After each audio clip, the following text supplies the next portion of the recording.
there was a great moment. We don't have the video or the audio of it, but there's this great moment from one of the press junkets where they're all sort of standing there, or Hayden, Moses, and Ewan are standing there, and like the journalists are shouting questions at them, and they ask Hayden and Ewan about the reaction to the prequels, and they and Ewan just starts going on about how, it was weird that they had see them be so negatively received at the time, and how that was such a strange experience for them, given how hard they worked on those movies. But it's been so nice to then, have people who grew up with them coming up to them now saying, "Oh, we love those movies. The critics at the time were wrong. They're awesome. We love them." And then Hayden kind of.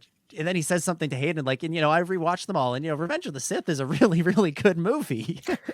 and Hayden's like, they're all really good, and Ewan agrees. Just to add an anecdote from my life, I was working a job helping someone set up a picnic on the weekend. Probably one of the most random jobs I've ever worked in my life, and she was telling me about how I'm so glad this is in a park, because setting up a picnic on the beach is hell. And then I'm like, "Oh, you're like Anakin in Star Wars. You hate sand." She's like, "Yeah, exactly like that. I really like those movies. Those movies are great. I like dressed up as Padme when I was a kid." I'm like, yes. Yeah. Yes.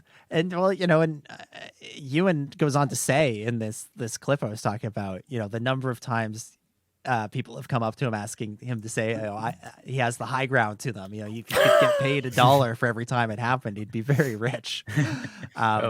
So I assume we'll see some more press stops along the way. Probably a couple more maybe another European stop before probably some big event in the U.S. somewhere, and all of it presumably culminating on Thursday morning at Star Wars Celebration.